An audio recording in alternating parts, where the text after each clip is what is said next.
Salut tout le monde, on se retrouve pour une nouvelle vidéo et comme vous avez pu le voir, aujourd'hui on va parler des 10 mangas donc les plus longs jamais édités. Il y en a qui sont toujours en cours donc on ne sait pas jusqu'où ils vont aller, il y en a qui ne seront jamais rattrapés je pense, ça va être difficile, surtout pour le numéro 1. Vous allez voir le nombre de tomes qu'il y a et c'est un truc de ouf, donc je sais pas si quelqu'un pourra le battre un jour. Bref, on va commencer tout de suite, j'en présente 10, voilà, c'est déjà bien parce que le premier commence déjà avec 107 tomes finis, donc c'est parti pour le top 10 des mangas les plus longs de l'histoire. On commence avec un manga qui a débuté en 1974 et qui s'est fini en 2014, donc 40 ans d'édition, fait par Mishujima Shinji. Si je me rate sur les noms, je suis désolé.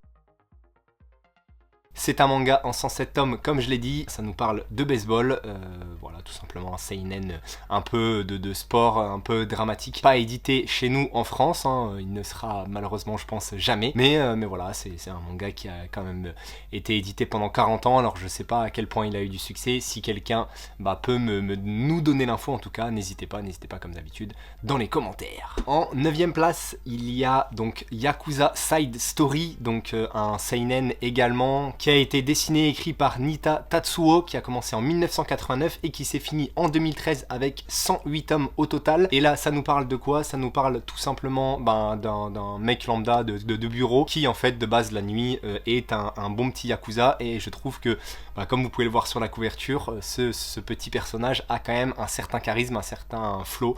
Voilà, et ça me donne envie de lire. Ça me donne envie de lire ça, Yakuza Side Stories. Donc voilà, ça a l'air plutôt cool. Un peu de comédie en plus rajouter à tout ça, donc pareil, malheureusement manga qui n'est pas édité en France, qu'on ne verra sûrement jamais, 108 tomes, ça m'étonnerait que ça se fasse, mais pourquoi pas rêver, mais ça a l'air cool, ça a l'air plutôt intéressant, donc voilà, un jour peut-être. À la 8ème place, l'un des mangas les plus connus au monde, voilà, tout simplement, fait par un certain Oda.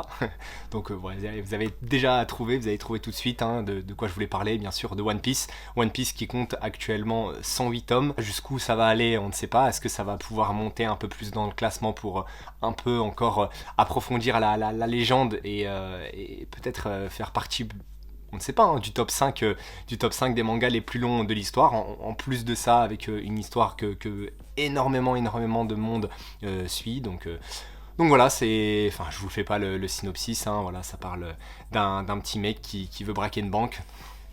Non, ça parle de quoi déjà?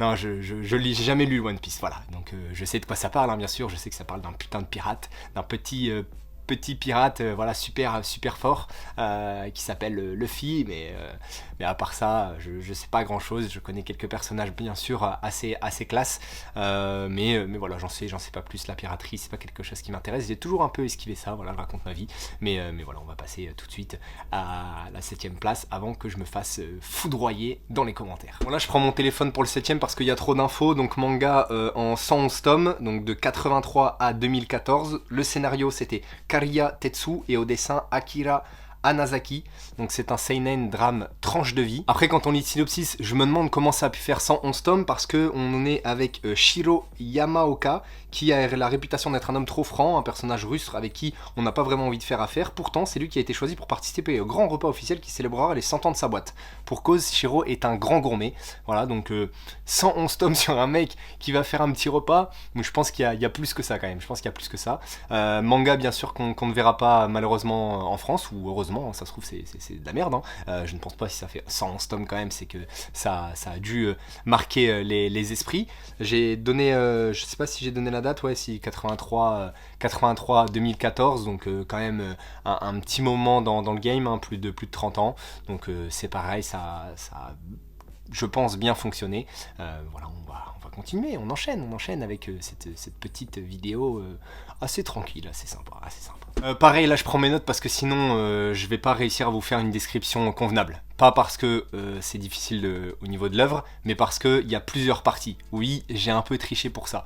Donc à la 6ème place, on retrouve quoi? On retrouve JoJo's Bizarre Adventure, donc de Hirohiko Araki, qui compte actuellement 134 tomes en cours, puisque ce n'est toujours pas terminé avec la dernière partie, enfin je sais pas si c'est la dernière, mais en tout cas c'est la Jojo Land, ça s'appelle, avec le premier tome d'ailleurs qui est sorti au mois d'avril, si je dis pas de bêtises, hein, couverture vraiment incroyable qui donne envie, moi ça m'a donné envie de lire Jojo Land, voilà, j'ai envie de me plonger alors que j'ai pas eu lu les 8 premières parties, donc oui, il y a 9 parties au total, la première on a compté 5 tomes, la deuxième 7 tomes, la troisième 16 tomes, la quatrième 18 tomes, la cinquième 17 tomes, la sixième 17 tomes, la 24e 24 tomes, la 7ème 27 tomes, non la 8ème 27 tomes, je sais plus, et là actuellement la dernière partie, donc 3 tomes en cours, et ça a commencé depuis 86, ce n'est toujours pas terminé, donc 134 tomes avec pareil quand même un monument du manga, hein, enfin en tout cas en France on le connaît vraiment beaucoup, c'est un auteur que les gens aiment, et au-delà d'un auteur c'est surtout l'œuvre Jojo qui parle à beaucoup de monde. Pareil, œuvre que j'ai pas lue, alors je suis quand même un enfoiré parce que j'ai une chaîne YouTube où je parle de manga et j'ai ni lu One Piece ni lu Jojo's, qui font partie quand même du top 10 des mangas les plus longs de l'histoire, donc est-ce que je devrais l'arrêter? Peut-être, ou alors est-ce que pour les connaisseurs, je peux quand même commencer par Jojo Land comme ça, en kiffant, mais le problème, alors là je raconte encore ma vie, hein, comme d'habitude je parle trop, mais c'est que j'ai peur en commençant par Jojo Land, même si c'est différentes parties bien distinctes, que comme le destin est beaucoup mieux et que je pense qu'il doit mieux maîtriser son histoire, et dès que je vais lire la première partie, je vais être en mode oh, c'est dégueulasse, c'est vraiment nul ce qu'il faisait. Donc je sais pas, peut-être que c'est déjà bien dès le début, mais je sais qu'apparemment c'est un peu plus lent, etc. Déjà c'est 5 tomes, donc c'est pas la même chose, c'est pas développé de la même manière que les autres parties. Mais voilà, donc dites-moi dans les commentaires pour les pros Jojo, s'il vous plaît, s'il vous plaît. En 5ème place, là aussi, un monument du manga que je n'ai toujours pas lu, qui est édité en France, mais qui va peut-être s'arrêter. C'est Hippo, donc 140 tomes en cours au Japon, fait par George Morikawa. Alors je sais pas si il est décédé d'ailleurs, je vais regarder. Non, pas du tout, il est pas encore mort, il est très bien en vie, 58 ans en plus il a, le George Morikawa. Manga, comme je l'ai dit, 140 tomes, sur la box, voilà, sur le bon vieux Hippo. Ça, bien sûr, par contre, ça me donne envie de lire, hein. C'est comme Jojo, j'ai envie de foncer, j'ai envie d'y aller. Bon, le problème c'est que c'est 140 tomes, donc soit tu trouves un mec qui les vend vraiment pas cher pour s'en débarrasser, soit tu crames tout ton salaire voilà, que tu as touché dans 140 tomes, hein, donc c'est compliqué, et en plus pour lire et rattraper, t'en as pour des semaines et des semaines. Mais j'ai bien envie forcément d'y aller, j'ai bien envie de lire Hippo, donc qui a commencé en 90 et qui n'est toujours pas terminé, et peut-être qui va pouvoir battre oui, le record ultime, on s'en approche, et en plus le record ultime, je tease, mais c'est une œuvre qui n'est toujours pas finie. Donc voilà, on va voir ça. Là aussi je prends mes notes pour la 4ème place, parce que c'est un manga en fait qui compte plusieurs parties également. Alors là aussi c'est un peu de la triche, mais ça fait partie du même univers, donc je pense qu'on peut le comptabiliser, dans les œuvres les plus longues. Et c'est Baki, voilà, Baki qui est également sorti, qui sort également aussi chez nous en France grâce à Meian, que je n'ai pas lu non plus. Le gars c'est trop, il n'y a pas lu une seule œuvre des tomes qui font partie en tout cas des plus longues. Ça a été fait par Itagaki Keisuke, et bien sûr c'est un shonen d'action, de combat, qui a commencé en 91 et qui dure encore maintenant, qui plaît à pas mal de monde. On est sur de la bonne grosse baston. Je crois que c'est en gros des milliardaires, des chefs de société qui engagent des gars pour représenter leur société, et la personne qui gagne, forcément elle a gagné, je sais pas, une part, un contrat, je sais pas trop jusqu'où ça va, mais je sais que ça se tape comme ça, et je trouve ça quand même assez intéressant dans le principe. Alors après 143 tomes sur la même chose, ça m'étonnerait. Je pense qu'il doit y avoir des petits retours en arrière, etc. sur certains personnages. On doit voir un peu leur passé et développer un peu plus des personnages qui ont été intéressants peut-être dans les premières ou deuxième parties, je sais pas trop, mais voilà, dites-moi si il faut foncer sur Baki. Bien sûr que vous allez me dire qu'il faut foncer sur Baki, mais vous voyez déjà, si je compte, il faut déjà potentiellement que je lise Hippo avant. Je pense que ça m'intéresse plus, et je pense qu'aussi Jojo m'intéresse plus que Baki, donc désolé pour les fans de Baki, mais pour l'instant ça fait pas partie de mes lectures que j'ai vraiment envie de faire et que j'ai vraiment envie de m'y plonger. Ça y est, on entre dans le top 3 avec Cooking Papa, voilà, en troisième position, qui compte 169 tomes en cours, qui a été fait par Ueyama Toshi, qui a commencé en 1984, voilà, et qui nous conte l'histoire d'un papa qui cuisine pour sa femme qui n'a pas le temps, pour son fils, voilà, qui aime ses petits plats, et on le suit un peu aussi dans sa vie, lui qui est un bon petit travailleur de bureau assez tranquille. Bon, bien sûr, je pense que 169 tomes, on a pu voir la famille grandir, en tout cas le fils grandir, peut-être le fils devenir un peu comme son fils et à son tour cuisiner. Alors je sais pas trop, mais je pense que oui, c'est toujours en cours, hein, je le répète, c'est toujours en cours. 169 tomes, pas édité chez nous en France. Et je pense pas que ça sera le cas un jour. À la deuxième place, on a passé voilà, la barre des 200 tomes avec une œuvre en 201 volumes qui a été fait par Akimoto Osamu et qui a débuté en 1976, qui s'est terminé, alors il faut que je retrouve mes petites notes, qui s'est terminé en 2021. J'espère qu'il n'est pas décédé. Il est toujours en activité, ça va.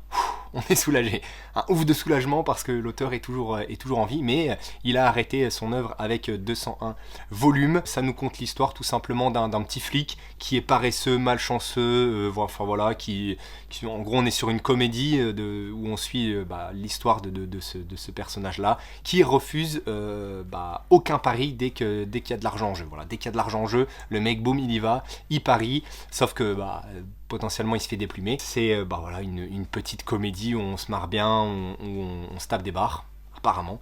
Pas édité chez nous en France, mais on a un animé qui est sorti, donc vous pouvez aller voir l'animé de Koshi Game, si je le dis bien comme il faut. Et à la première place, donc comme je vous l'ai dit, on est sur une œuvre qui est toujours en cours, c'est Seito Takao, donc voilà, qui est décédé malheureusement en 2021. Je pense que c'est ses assistants qui ont dû reprendre l'œuvre, et donc il compte actuellement 212 tomes en cours, donc c'est quand même assez énorme. Jusqu'où ça va aller, on ne sait pas, et je veux bien sûr parler, puisque je l'ai toujours pas dit, mais de Golgo 13, voilà, Golgo 13, je connais, hein, tout le monde doit plus ou moins connaître de nom. C'est pas sorti chez nous en France, ou alors peut-être que si, il y a peut-être certaines parties qui sont sorties, où le début est sorti, enfin bref, il y a quelque chose qui est sorti autour de Golgo 13, donc 212 tomes, où on suit un tueur à gages qui est prêt à accepter plus ou moins tous les contrats, voilà, il est trop chaud, il rigole pas du tout, et voilà, après j'en sais pas plus. Alors après, est-ce que on est sur un truc un peu comme les experts, où sur chaque tome il fait un petit contrat, ou alors on est sur à chaque fois, je sais pas, 5 tomes il fait un contrat, 7 tomes il fait un contrat, des fois 3 tomes, des fois 10 tomes, enfin vous voyez, un petit truc comme ça, plusieurs arcs sur plusieurs contrats, ça je sais pas, mais tout ce que je sais c'est que Golgo 13, oui, c'est un énorme monument du manga, et ça l'est aussi justement parce que il a une longévité incroyable. 212 tomes, c'est quand même super long, ça donne quand même envie de lire, parce que là on est sur un tueur à gages, donc c'est un univers qui me parle moi, en tout cas personnellement, mais voilà, je sais que ça va être, enfin je pourrais peut-être jamais lire ça. Je crois qu'il y a sûrement un animé, donc peut-être qu'on pourra un jour voir, ou même moi je pourrais regarder tout l'animé, je ne sais pas trop, mais voilà, Golgo 13, actuellement 212 tomes. Est-ce que vous pensez que quelqu'un pourra réussir à battre Golgo 13 ? Franchement, j'en doute quand même, hein, je doute que One Piece ça aille jusque 212, je doute que ceux qui sont encore en cours aillent jusque là, ça m'étonnerait. Mais bon, on n'est jamais à l'abri d'une petite surprise, hein, ou alors d'un manga qui est pour l'instant qu'aux prémices de sa longue aventure. Voilà, putain, j'emploie des mots de fou, quoi, waouh. Bref, j'espère en tout cas que cette vidéo, voilà, vous a plu. Dites-moi en commentaire si elle vous a plu, dites-moi si je fais une autre partie un peu sur cette fois-ci les mangaka qui ont dessiné le plus de volumes. C'était un peu sur ça que je voulais partir ensuite, si celle-là en tout cas plaît. Moi j'ai bien aimé faire celle-là, j'ai pas forcément décrit au mieux les œuvres, bien sûr, parce que je les ai pas lus, mais je voulais rendre hommage à ces mangaka qui ont dessiné comme des zinzins pendant des années, plus de 40 ans, parce que je l'ai pas dit, mais Golgo 13, oui, c'était l'œuvre la plus ancienne, elle a commencé en 1968, donc oui, elle date, donc c'est aussi normal que ça soit la plus longue, mais voilà, il faut quand même être chaud pour dessiner sur en plus le même truc, potentiellement trouver des idées toujours encore. Enfin, c'est incroyable. Donc je voulais rendre hommage à tous ces mangaka là. Et voilà, donc dites-moi si vous avez kiffé. Moi je vous dis à bientôt.